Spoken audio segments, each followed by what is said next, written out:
The next question is from the line of Clint Witchard with the Fringe Podcast. Please go ahead. Hi, John. Thank you so much for joining us, and congratulations again on the renewal of the show. Thanks, Clint. One of the themes that we've seen kind of play out, which I imagine will come to a head in the next 3 episodes, has been kind of this balance or symbiosis between fate and destiny. What is your take on where Walter and Walternate fall? Kind of, are they both on the destiny side or the fate side? Are they is there a balance there, I guess, is my question. Well, the very fundamental nature of science, and in fact Walternate points this out during the season, is that the universe will seek balance, and that's in fact a truism. So what we'll find through some awfully precarious events, we'll find that everything will attempt to find balance. And this man, Walter Walternate, because they are the same man, will hopefully find a balance back as one human being again, as it were, to find a fully fledged, because at this stage neither of them are complete human beings by any means. So, I mean, I think it would be delightful. We won't see it happen this season, but I think it would be delightful to see a human life completed sometime along the line where one reconciles oneself with everything about oneself. You know, I don't know. That might be just my dream, but I think it's a possibility. But you know, there are other universes, and there are other Walters, and there are other issues. But I just have a sense that all will come back to balance somewhere, somehow, because that's what the universe does. That's great. Were you interested in science at all before taking this role? And you know, having watched you now for 3 seasons, you're incredibly proficient at delivering these almost abstract scientific concepts to the level that can explain it to a general audience. What kind of prep do you do there? Well, yes, I always science was not my major at school at all. In fact, I studied law. But I think my deepest fascination from a young man was with science, and I guess what I've done over the last 20 years is been constantly drawn to books of a scientific bent, and there's so many fine ones around now that are available to the layman. I mean, they're still quite complicated, but if you take the time to read them, and I have, it's just, to me, it's an amazing journey of the imagination. And I do read science books, yes I do. I'm not saying that I understand all of the intricate maths and chemistry that goes on, but I do find it endlessly fascinating. Thank you very much, John. You're very welcome. The next question is from the line of Lena Lamore with LenaLamore.com. Please go ahead. Hey, John. Hey, Lena. Walter's my favorite character. Thank you. You're welcome. Now, Walter has grown so much over the season, so what are your thoughts on your character's development and being able to explore several versions of him, including animated ones? They keep presenting me with new challenges, don't they, Lena? There's another. You'll see somewhere in the next few weeks. You'll see another challenge coming up too for Walter, or for me playing Walter. I don't know. The writers are endlessly inventive, and the man is endlessly complex. So I guess there's all sorts of issues that he could deal with. He's already been through a lot. He's already, been through mental illness and physical illness. He's been through loss. He's been through madness. So there are other issues he can deal with. But the one thing about Walter is that that I've been able to develop with him is he's a man of very deep love. The love that he feels for people is very, very deep. And I would include with that Peter, but also with Olivia and Astrid and also with Nina. And that sort of depth of commitment opens all sorts of dramatic possibilities. Do you know what I mean by that? If you care that much about somebody, what would you do to look after them, to protect them? And I hope that comes across when you see the performance. But, for example, Walter adores Olivia. not in the same gushy way that he can, he can hug Peter or that he can joke with Astrid, but he adores her. And so there's all sorts of possibilities to play within that really deep emotional pond there of close personal relationships. Now, what was it like being animated? It was great fun. It's bizarre, isn't it? It's bizarre. It's a bizarre thing to look at, and what we did is we shot the scenes just against the white background to give the artist some guidelines, and we did the dialogue, and then they went away and they created that extraordinary active television. It's very cool.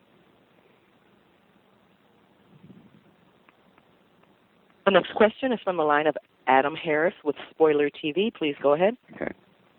Hi, John. Thanks very much for taking the time. Pleasure, Adam. I was wanting to talk about the last episode, and I was wondering about why the writers decided to bring William Bell back. And the conclusion I came to was that he wasn't trying to cheat death, but that he realized that Olivia needed to change her way and to eliminate the fears that she had inside her mind. Is that how you view it? Do you think William Bell was a man of good? Yes, I think we do dip into the realm of metaphysics here, and you would ask the question that we often do. What happens to the human soul after death? Does it, being an energy, it has to be somewhere. It can't just disappear. So that's all a metaphysical discussion, and we kind of covered it by saying, well, Bell is there somewhere. And felt the impulse to come back to correct an ill. It's kind of a cool thought, isn't it? It's like having a guardian angel or something looking over you. Yeah. I do go down the path of thinking those things sometimes. I also think sometimes, well, who are the observers? I mean, are they also like some sort of guardian angels? But all of that metaphysical stuff is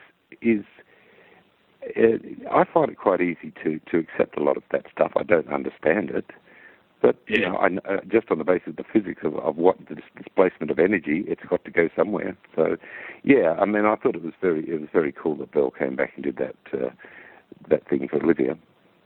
Yeah.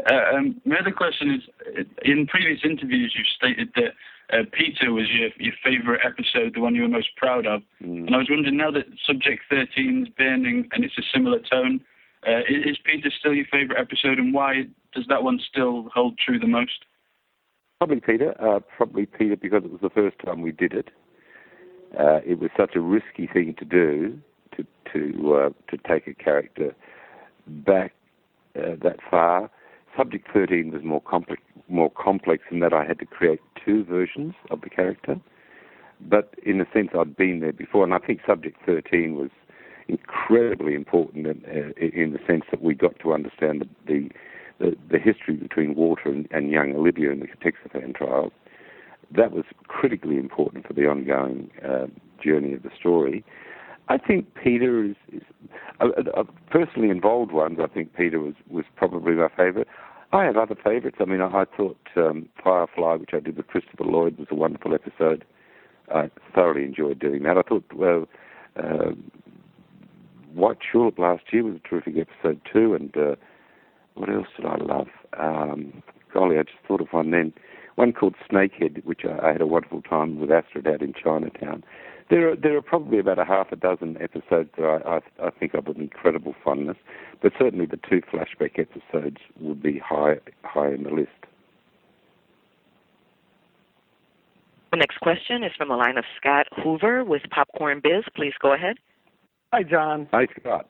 This role must really be a gift to an actor, as rich as it is. Can you talk about how Fringe has really sort of changed your life since you got involved with the show?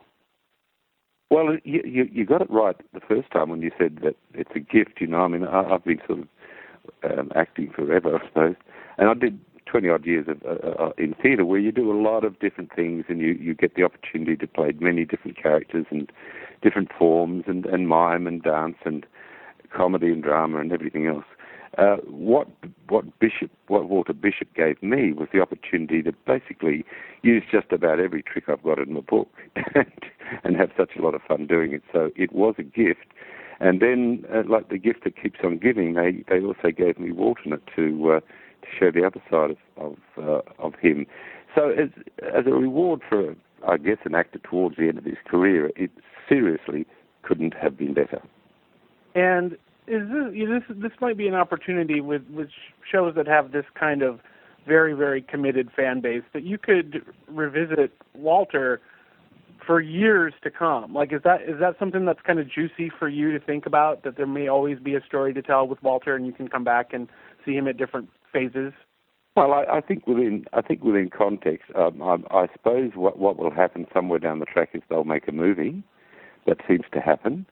I don't know that having created a character that you necessarily want to keep coming back to him.